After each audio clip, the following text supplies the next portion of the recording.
Hello guys, Brandon here, and tonight I'm going to be showing you how to make a YouTube background using Cinema 4D and Photoshop. Alright, I just straight on Cinema 4D.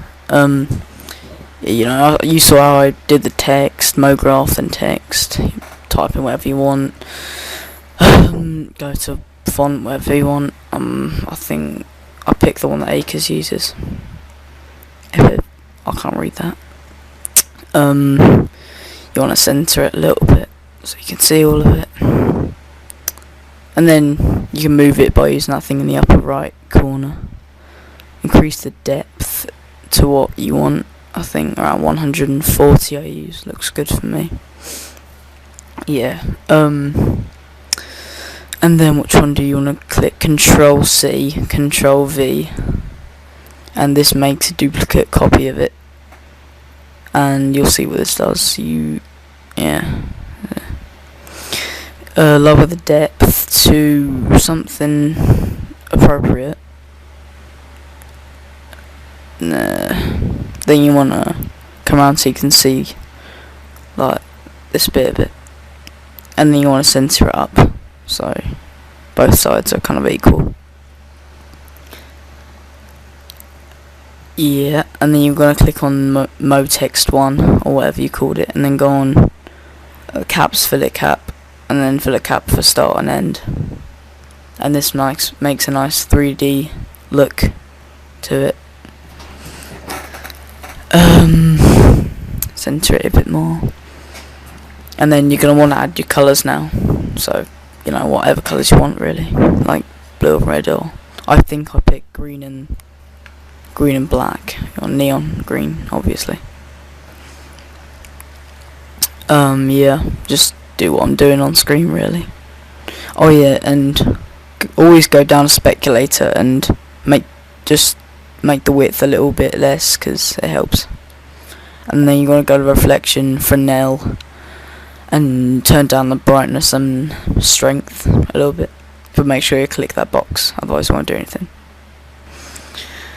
I think that's it for my first colour, and go and drag that to the front of the back. So that's the front, obviously, and then you can always see what it looks like.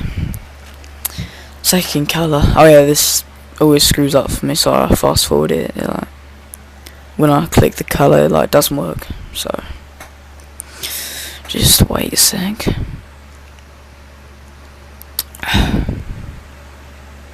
Yeah, it's like 11 o'clock and I'm really tired, so I think it's about 7 in England,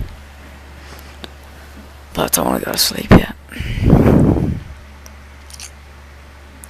Alright, here it is. Second colour, black.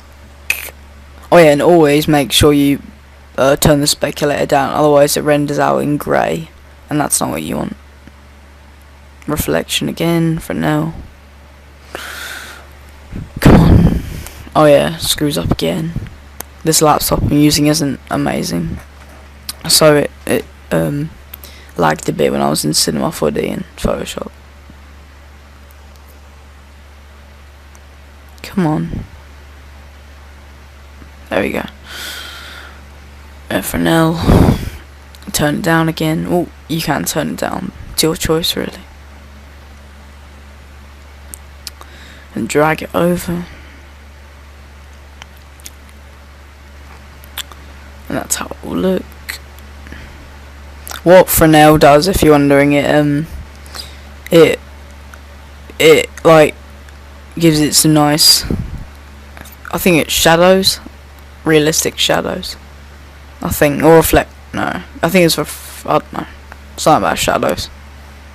Alright, this is render settings. Go on to output HD TV 720p, and then choose when you want to save it. I usually save it in my desktop, so it's easy to get to.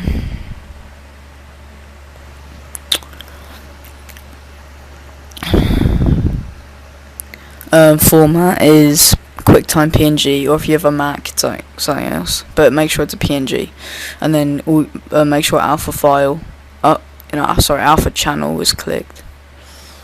If you're working with, if you put reflection on, make sure you bump that geometry thing up to best, and then make main level 2x2. And then if you want realistic shadows, right click in ambient occlusion and just leave it as it is. And then you can render it, and it takes a long time. This is way faster than it was, so I speeded it up. It took like a minute, but just because I'm recording. And if you don't have a cinema 4D, you can look in my favourites, and I think there's a video of how to get in. It's really easy, doesn't give you a virus or anything, just really nice and simple. Took me like 10 minutes. So that's done. Now you want to open up Photoshop. I think some people can have GIMP, but I'm not using GIMP. I'm using Photoshop. Oh yeah, this is Photoshop. Oh, it's called. It's not like CS5 or anything. It's Elements. That's it. But you know, it's basically the same. Open up your template. Open your text.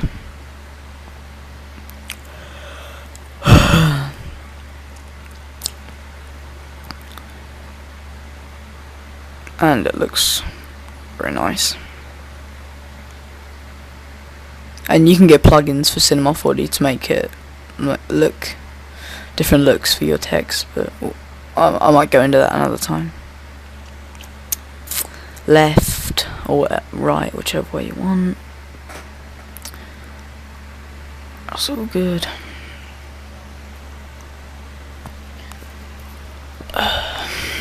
Yeah, make it down, turn it down a bit, because most likely you won't be able to see on your screen unless you have a nice big desktop screen, whatever.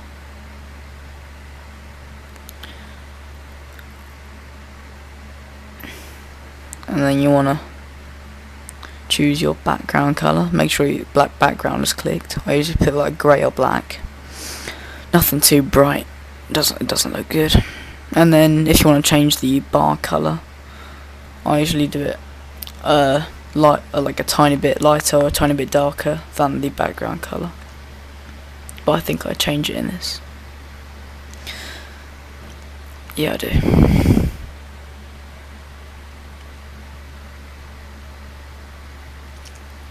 Alright, that looks alright, not amazing. Obviously, because I'm not really trying. Just a tutorial. Oh yeah, now I'm finding flares, or oh no, I'm finding a texture to ponder it. But I don't usually put textures on, because I just like a plain simple background. But you can. I need some more. I need some good ones. I need to find like a blueprint one, because they look nice. And just stretch it out as far, probably across the whole page. Keep going down, and when you're moving it, the quality gets worse. But then when you click that tick, it gets better. It gets the best quality it is. Drag it all the way down, as down as you want. Tick. Make sure it's like right on top of the background, unless you want the text tab as well. And as you see, what it does, it makes it still has a grey, but it has that like icy kind of texture. It looks alright. Now this is, oh yeah, I'm getting my flare now. This completely fails. I want it to be like green, but I haven't quite figured out how to do that yet.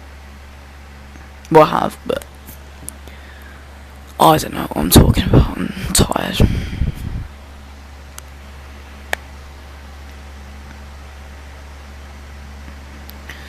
Yeah, I have like loads of different things I could put on, like glass and stuff.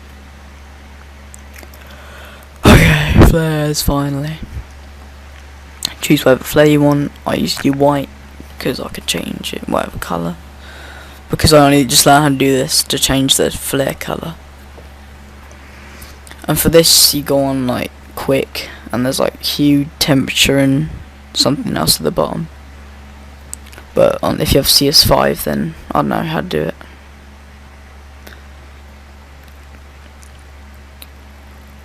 Yeah, it's just mess around with the color. And if you like change the temperature and then go back on hue, it like resets temperature, but it like changes it, if that makes sense. So in the end, I picked this kind of greeny, swampy color. And again, it's loading.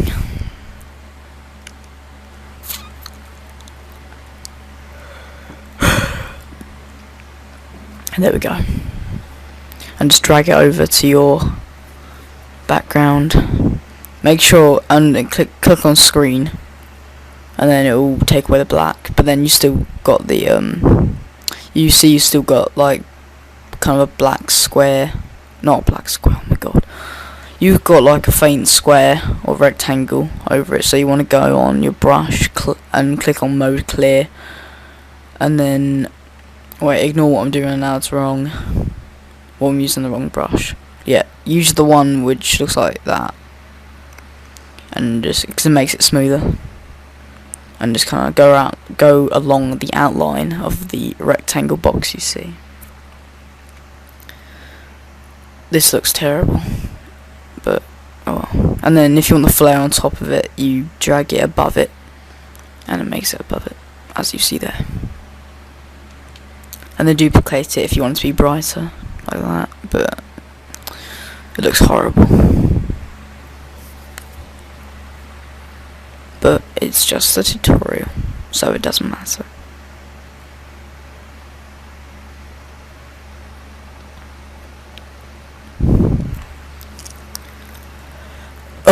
So we're getting towards the end, really. It's not really rocket science, but yeah, you know, some people find it quite hard. I did, which is why I put up this. And then, you know, you can mess around with any brushes you have. Like, so I just did stars because I haven't got any. I just like scattered them around. It was stupid, I don't know. And then, okay, you want to go save for web. And then, this is important, because if you want the quality to be like really good, you scroll down to, you go on PNG 24, I think it is, or PNG like 4 or something, whatever it is. It must be a PNG. And yeah, that's about it. And then you save it, and then you make it use your background. Peace out, noobs.